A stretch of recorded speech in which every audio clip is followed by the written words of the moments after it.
ఒక ఫ్యాషన్ మాదిరిగా మాట్లాడితే ఎట్లా? ఇవాళ కేటీఆర్ గారిని రమ్మన్నది ముఖ్యమంత్రి గారా లేకపోతే కేటీఆర్ గారే వచ్చిండ్రా? చెప్పండి.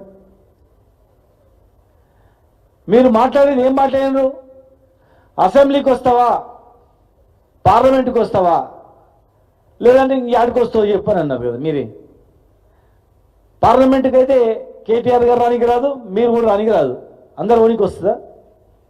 అసెంబ్లీకి కూడా అందరు రానికి వస్తుందా? ఇక్కడ చర్చ అంటే అక్కడ చెప్పండి అన్నారు, స్వీకరించి వచ్చిండ్రు.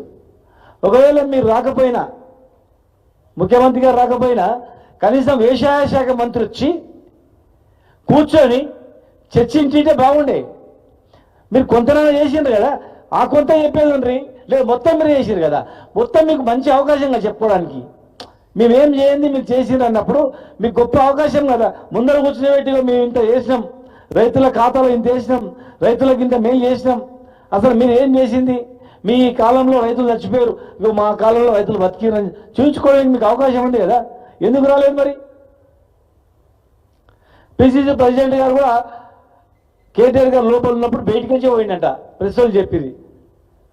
లోపలికి వస్తుంది అనుకున్నామన్నా, బయటికి వచ్చే పోయిండు, అట్లా వెళ్ళిపోయాడు, ఆడ ప్రెస్ మీట్ పెట్టిండని.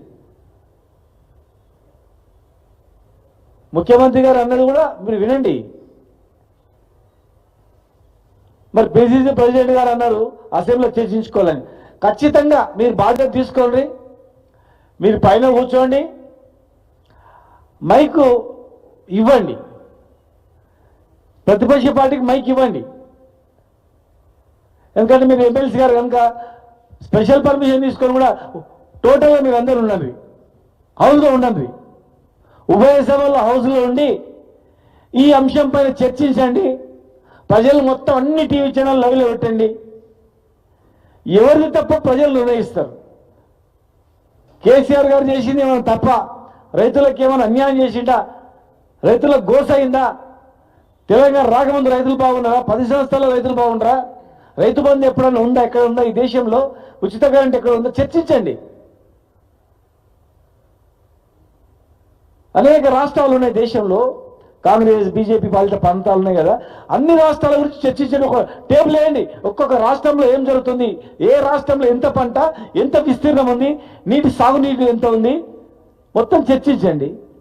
చర్చిస్తే ఇంకా మీకు మెరుగైనటువంటి సేవలు అందించడానికి ఉపయోగపడుతుంది. ఏది స్వీకరించకుండా అన్ని అబద్ధాలు, అన్ని తప్పులు అని చెప్పి వ్యక్తిగత దూషణలు దిగి ఒక విలువైన సమయాన్ని వృధా చేసి ప్రజలు ఒక అంశం మీద చర్చించుకుంటున్నారు, వైద్యం మీద అంటే అరే భవిష్యత్తులో రోగాలు రాకుండా చర్చిస్తున్నారు, సంతోషం అని అనుకుంటారు. రైతుల గురించి చర్చిస్తే సంతోషం అనుకుంటారు, విద్యార్థుల గురించి విద్య గురించి చర్చిస్తే సంతోషపడతారు. కానీ ఏమున్నాయి ఇక్కడ?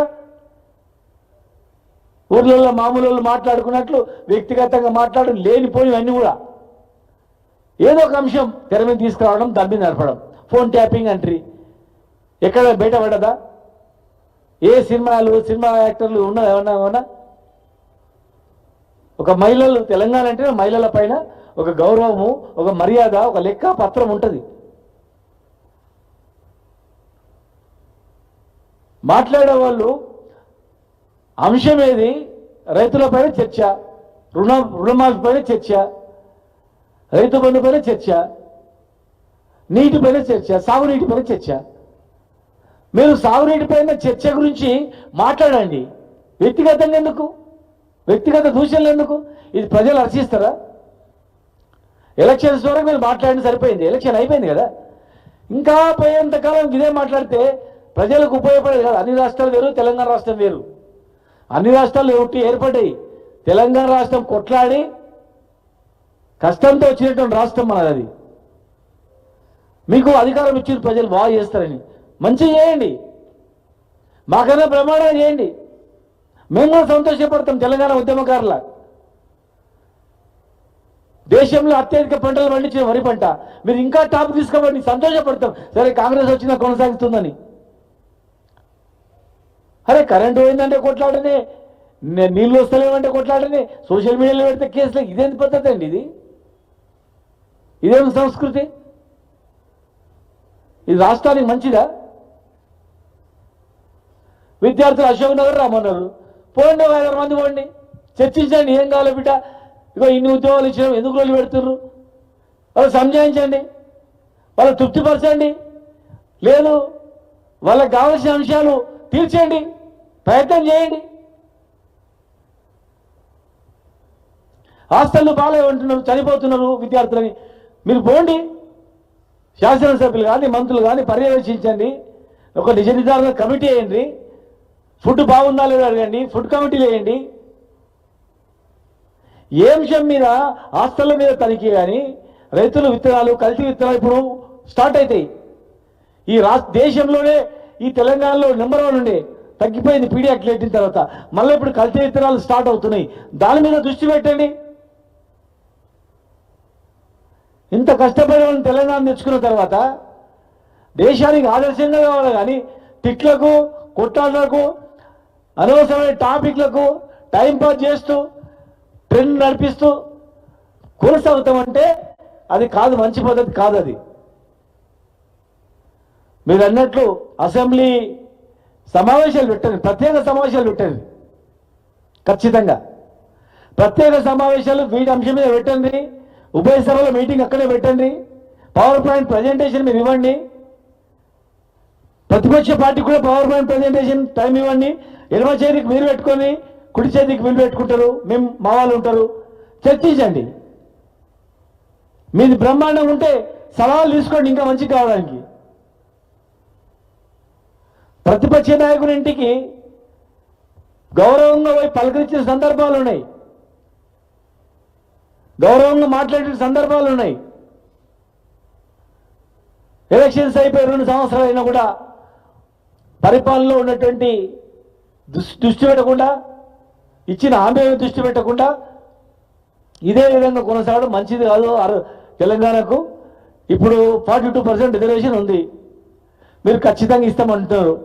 మరి ఇంకేమైనా ఇబ్బంది అవుతుందా అని అడగండి, అఖిలపక్షం తీసుకొని ఢిల్లీకి వెళ్ళండి, బడుగు బలహీన వర్గాలకు ఇచ్చిన హామీ నెరవేర్చండి. మీ హామీలో 42% చట్టబద్ధత ఇస్తే ఖచ్చితంగా బీసీ వర్గాల ప్రజలందరూ మీకే ఉంటారు. ఇంకొక అడుగు ముందు వేసి మంత్రి పదవులు ఇస్తున్నాం, కార్పొరేషన్ చైర్మన్లు ఇస్తున్నాం, అధికారులకు ఐఏఎస్ ఐపీఎస్ పోస్టింగ్లలో కానీ మిగతా అధికారులకు కానీ వీళ్ళకి ఛాన్స్ ఇస్తున్నాం అని చెప్పండి. ఎవరు మాట్లాడినా వాళ్ళ మీద దాడి చేయడం, ఉసిగొల్పడం, తిట్టించడం, నిందించడం అనేది మంచిగా అనిపించట్లేదు. ఇక్కడ ఉన్నటువంటి మేము ముగ్గురం కూడా, నాడు ఉన్నట్టు మా తమ్ముడు కూడా, తెలంగాణ మీరు అన్ని పార్టీలో ఉండొచ్చు, మేము మా పార్టీ అన్నాం. ఆ రోజుల్లో అన్ని పార్టీలు ఇవాళ ఉద్యమకారులు ప్రతి పార్టీలో కొంతమంది ఉండొచ్చు, జైలు కావచ్చు.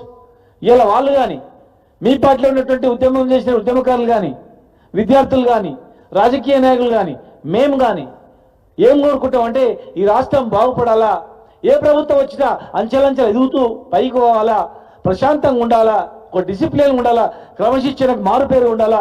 ఎందుకంటే వీళ్ళకి పరిపాలన చేత కాదు, పరిపాలించుకోనికి చేత కాదు, వీళ్ళకి ఏం చేత కాదు అని చెప్పి హేళన చేసిండ్రు. కనుక పక్క రాష్ట్రాల ముందర మనం చిన్న చూపై నవలపాలు కావద్దు. ఇగో వీళ్ళు తిట్టుకుంటున్నారు, కొట్టుకుంటున్నారు, ఇగో వ్యక్తిగతంగా ఎంత దిగజారుతున్నారు అని చెప్పి రావద్దు అట్లా.